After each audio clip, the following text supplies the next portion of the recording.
Now, what I want to talk about here is a stem that's a drum stem or any other stem you might get. These stems are sounds and frequencies. And what happens here is that we have these frequencies. Here's a bass guitar, here's a kick drum, a snare drum, a hi-hat, cymbals, right? And these are all within the drums. And you need to know where these frequencies are, whether you want to gate them out or let them come through and be heard. You need the low frequency, mid-range, high mid-range, and high frequency. So you need to know that, including the sub. Let's look at this. Now I'll go back to here again, and this is this particular sample. And I'm going to play this sample back from the time. I'm just going to hit the pad, actually.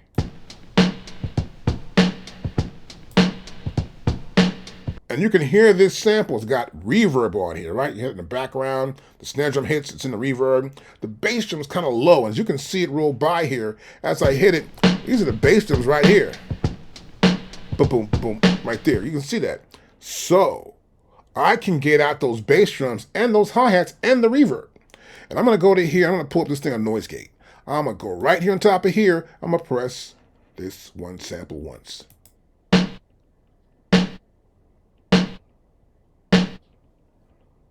You heard that? Everything else is gone. I eliminated so many things with that. Now, the reason why that is, I made a noise gate that only takes the loudest transient. Anything below this is not going to go anywhere. And so I'll come to here. We'll see the noise gate. I'll play it with the noise gate on. You see this thing reduction right here? It's just cutting anything else out. It cuts it out fast. So nothing else gets through or leaks through this gate. And I use this a lot of times in the 90s, actually, when guys are bringing records, we would chop them up, but I would pull out my noise gates and stuff like this and get the bass line, get a guitar line out, and make sure I have the right frequency set up to get rid of the frequencies out, right? And so to get rid of some parts I don't want, parts I do want. So for example, I'll come here now with the parametric EQ and hit it again. So now it's high-endy, right? Hear that? Now, let me actually play this a little bit. And now I can adjust what I want to adjust. If I bring in too much bass, see, you made that bass drum come out of there. So you got to do some adjustments to what you're doing. Now, sometimes I can cue up a frequency. I might go to frequency here and cue it up.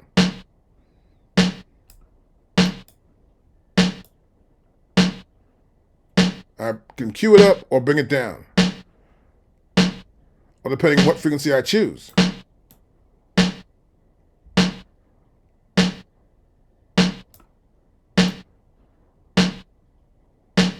Okay, I raise that frequency to get more of a snap out of it, some bottomy snap.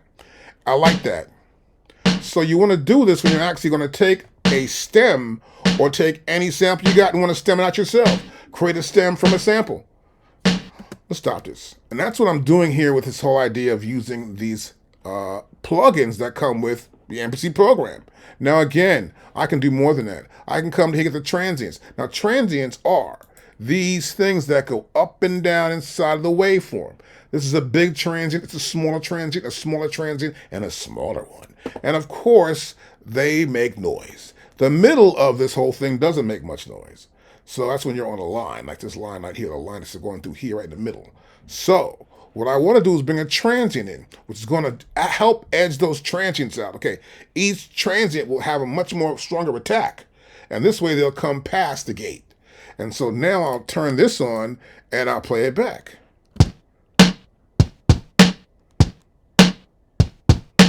Sounds much different, way different than it was before. Now, what I'm doing here, of course, is making the transients have more pump to them. And this is my way of sort of creating a stem from a beat. I may take a beat from a record. I may not want the hi-hats. I will do this and give it a kind of like hard, edgy sound, depending what you want, of course.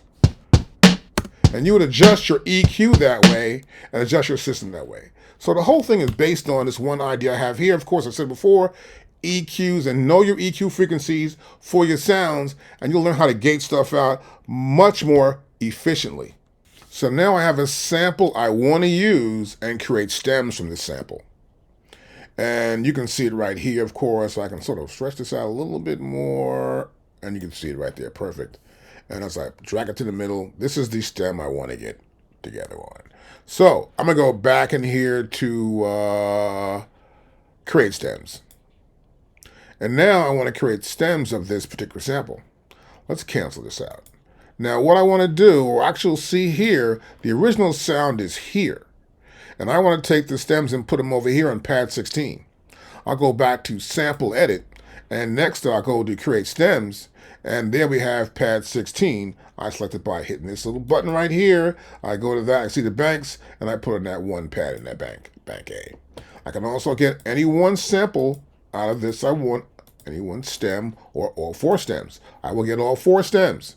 I will take it down and put it on pad 16. I'll do this. Yep, it's working. Okay, we got it. So you see what happened here? It put them on one pad, all of them. So you'll see this. I'm gonna go back to drum program here, and you'll see I get the drum program. These samples are all on one pad. So I'll come to here, and I'm gonna make sure this pad is selected. So I'm gonna go to right here, and pad 16 selected. That's good. And we got it selected there. And so now I'm gonna turn down the vocals. And just play the drums back. So let's go back to here and we can do this. There it is. There's the drums right there for the track. So I want to loop this up, right? So I've got the stuff here.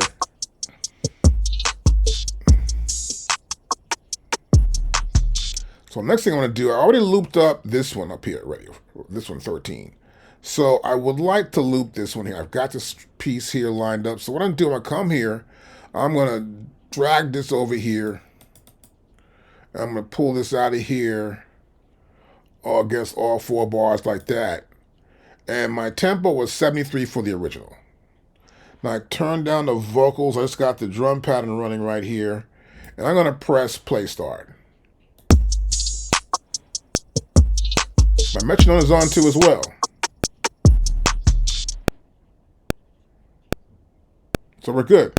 So now what I want to do is I want to come to here. Let's drag this back to here. I'm going to do one more. I'll put it to here. And I can play it straight through.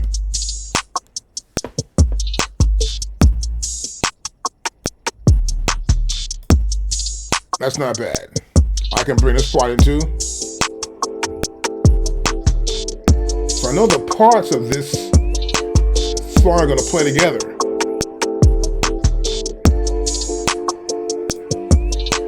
That's not bad. I'll pick one of the bass part next.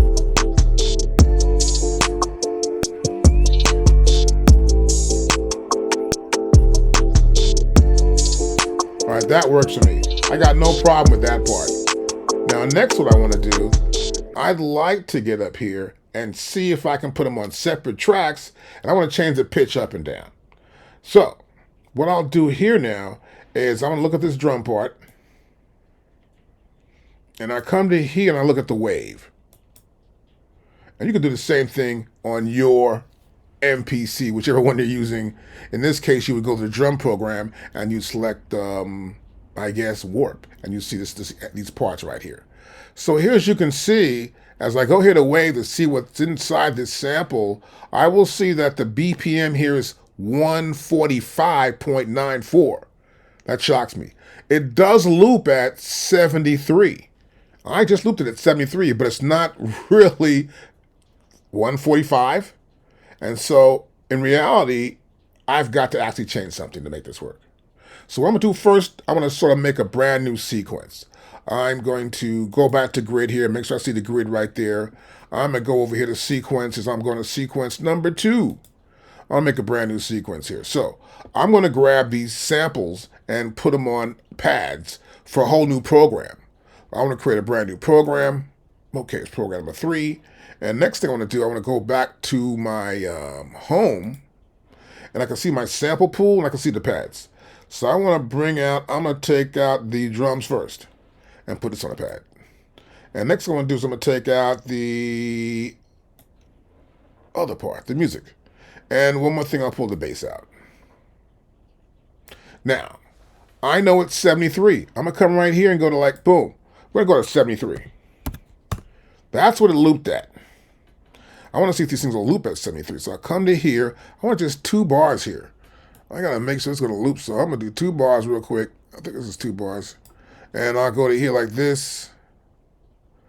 I'll do 1 here, 1 here, and 1 here. And if I hit them, will they survive?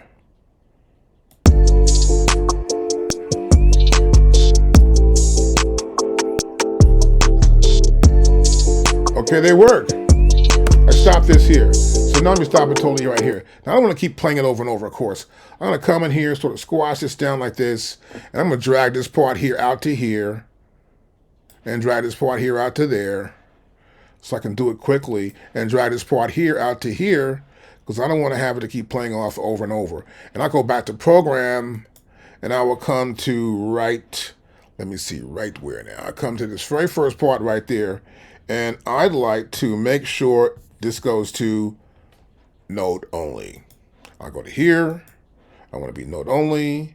And one more here, pad 3, and I want to be on note only. There you go, note on. And so once I'm on note on, and I want to play these parts back, I can play them and stop them, and they stop automatically. Now, if I go back here to wave, I'll still see it's at 145.94. So the loop point of this, according to this computer system and according to the standalone, is 145.94. So I can't loop it. Well, here's what you're going to do. I'm going to come to here. I'm going to make this like a 145, like that, 145.00. I'm going to do that. Then I'm going to come here and say, you know something? I'm going to loop this. Nope, I'm going to wave this. So I waved it up, right? So now what I want to do is prove this actually works. I go back to grid. I'm going to turn off this bass line. I want to get the groove to go along, and I'm going to play this back just the way it is. I'm going to come to here and press play, start. What?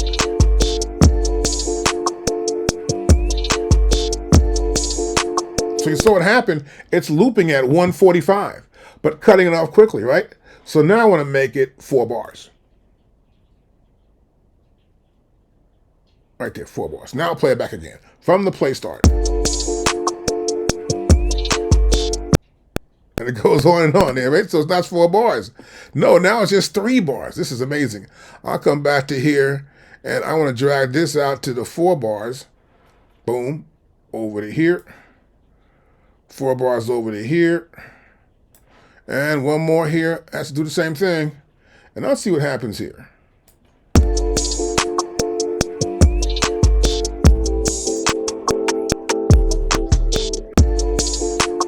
See that? It's skipping a little bit, right? That said it was. So see, we know here that's 145, so I'm wrong. I need to go to 46. So I'm going to come to here, click on here, I'm going to go 146. I'll punch that in like that. I'm going to bring it down 1 number right there, and I'm going to play it back from the grid, go back to grid view, I'll play it back here.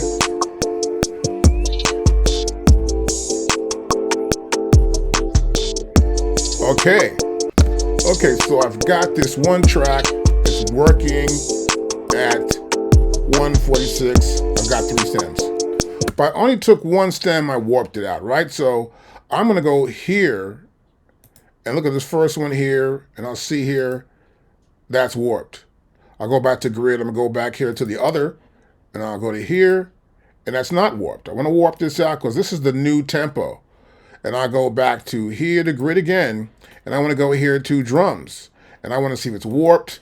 That's a new tempo. I want to warp it at. Okay, great. So they're warped all together. So now I have the ability to actually change the speed. So I'm up here doing this. Now I'm gonna come to here. I'm gonna go to, let's go to like 150, 156. Let's go up 10. I'll go to here and I'll play it back from the top.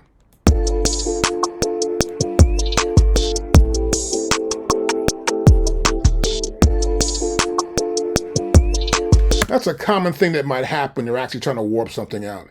You'll have the original speed warping out perfectly, and then, well, excuse me, you have the original speed that's not warping, and that's the original speed, and you see it, that's 73, right? So my first part here, you'll see this is 73.